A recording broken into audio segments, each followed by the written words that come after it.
Fala pessoal, tudo bem? Eu sou o Raul e seja muito bem-vindo a este canal. Gente, eu fiquei de postar um vídeo pra vocês na semana passada, mas eu perdi o vídeo, sem querer eu apaguei e não consegui recuperar. E eu fiquei de trazer domingo, mas eu não consegui exportar. Então hoje eu tô trazendo esse vídeo pra vocês. Eu espero que vocês gostem, então sem mais demora, vamos pro vídeo. Durante o verão de 1946, saí nas ruas de Texarkana, uma cidadezinha nos Estados Unidos que fica entre o Texas e o Arkansas, transformou-se em risco de morte. Não havia um vírus mortal que era contraído pelo ar como hoje em dia, ou o perigo de ser bombardeado por algum avião, mas sim existia um risco de tropeçar na sombra de um assassino em série que era temido até mesmo pela polícia. Era sexta-feira, 22 de fevereiro de 1946, aproximadamente às 11h45 da noite, quando Jimmy Hollis, de 25 anos, e a sua namorada Mary Jean Lurie, de 19 anos, estacionaram em uma estrada isolada, próximo a Robinson Road, que era conhecida como um ponto de encontro de casais. Poucos minutos depois, eles foram surpreendidos por um homem usando capuz de pano branco que parecia uma fronha, com buracos apenas para os olhos. Ele jogou a luz da lanterna no rosto deles e Jimmy disse ao encapuzado que ele estava mexendo com a pessoa errada. Então o homem respondeu para o Jimmy que ele não queria matar ele e pediu apenas que eles descessem do carro. Os jovens obedeceram e o criminoso ordenou que Jimmy tirasse as calças. Assim que ele terminou, recebeu uma coronhada na cabeça. Mary disse que o barulho do crânio fraturado foi tão alto que ela pensou que o homem havia disparado o revólver. Ela chegou a oferecer a própria carteira, imaginando que fosse um assalto, mas apenas foi agredida. O desconhecido então ordenou que ela fugisse, só para que ele a perseguisse em seguida e se julgasse sobre ela e a estuprasse. Mary conseguiu fugir e encontrar uma residência onde telefonou para a polícia, enquanto Jimmy conseguiu pegar uma carona na Richmond Road. Após meia hora, o xerife Bill Presley, do condado de Bow, chegou ao local do crime, mas o agressor já havia sumido. Ele e os oficiais encontraram apenas as calças de Jimmy e o seu carro estacionado. As vítimas deram relatos divergentes para a polícia. Mary afirmou que o homem estava usando uma espécie de fronha na cabeça e que era afro-americano. Jimmy, por outro lado, alegou que o homem era branco, aproximadamente 30 anos, e admitiu que não conseguiu distinguir suas afeições devido à luz da lanterna ter confundido sua mente. Apesar disso, a polícia acreditava que eles sabiam sim quem era o agressor, mas que eles estavam com medo de dizer a identidade dele. Então esse foi o caso de Jimmy e Mary, que aconteceu em um dia, e agora a gente vai partir para outro caso para que vocês tenham a ciência dele também. Em 24 de março, Richard Griffin e a sua namorada Polly Ann Moore foram encontrados mortos em um sedã, por volta das 8h30 da manhã, na mesma estrada em que Mary e Jimmy foram atacados. Ambos foram mortos com tiros na nuca e um pedaço de terra encharcado de sangue sugeriu à polícia que eles foram assassinados fora do carro e depois transferidos para dentro do veículo. Foram encontrados projéteis de uma pistola Colt de calibre 32 na cena do crime e a investigação policial entrevistou mais de 60 testemunhas com ampla divulgação pela cidade e até uma recompensa de $500 pelo criminoso, mas nenhum responsável foi apontado. Outro caso foi de Betty Jo Booker. Ela tinha apenas 15 anos quando desapareceu com seu amigo Paul Morton, de 17 anos, na madrugada de 14 de abril, após sair de um ensaio com sua banda no clube.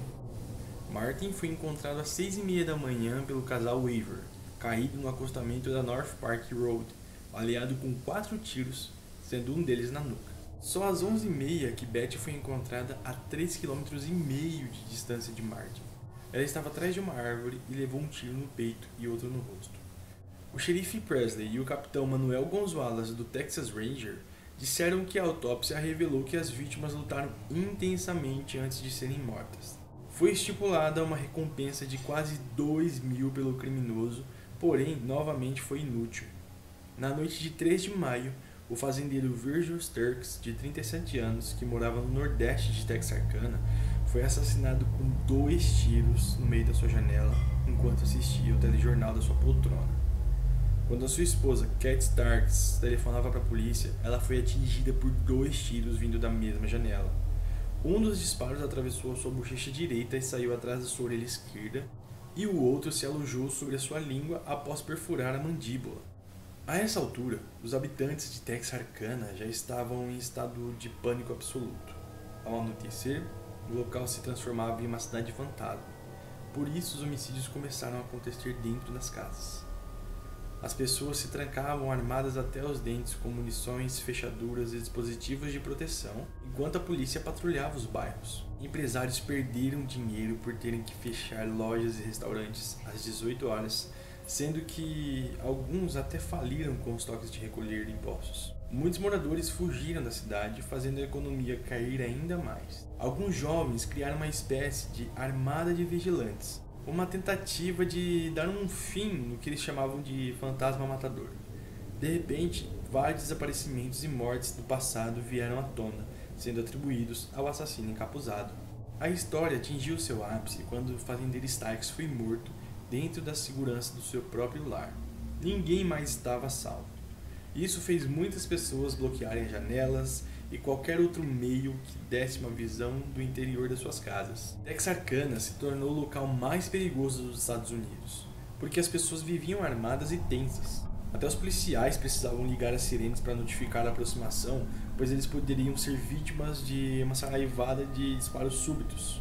Muitas pessoas acabaram se ferindo com o manuseio inadequado das armas e também atirando em inocentes por puro medo. O FBI foi convocado para intervir pela cidade de Texarkana com os departamentos de polícia dos condados próximos. Em meio a tantas investigações, vários suspeitos surgiram, inclusive cada um apresentando um perfil diferente.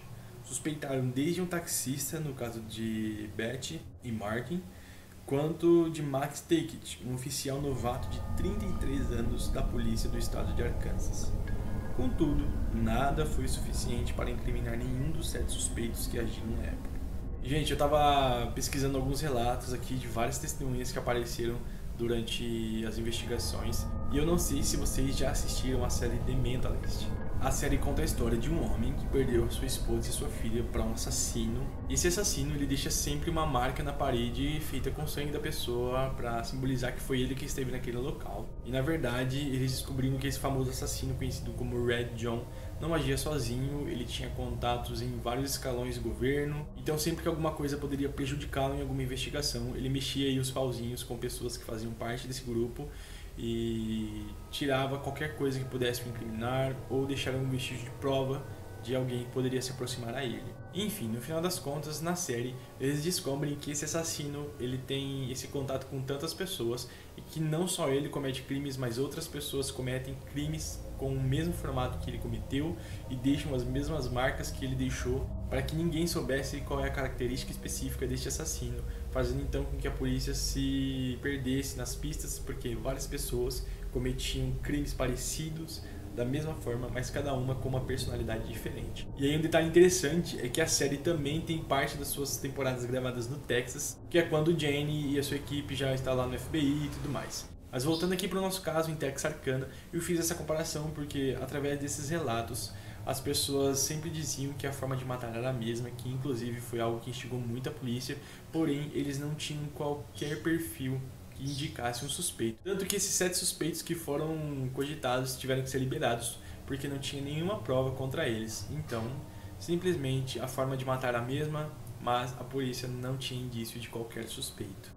Em meio ao caos que a cidade estava, os investigadores também tiveram que lidar com diversas confissões falsas, fabricações de evidências, falsas incriminações por conflitos familiares ou rixa entre vizinhos.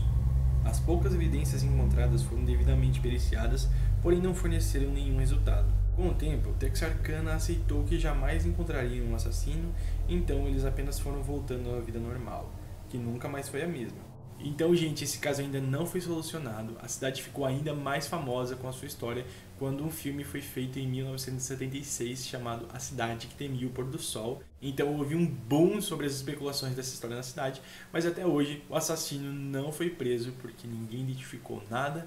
E eu espero que vocês tenham gostado desse caso. Se você tem aí alguma sugestão, deixe nos comentários. Se você tiver alguma perspectiva desse caso que eu ainda não mencionei aqui, deixe aí pra gente também discutir sobre. Então eu espero que vocês tenham gostado. Semana que vem tem mais e até lá.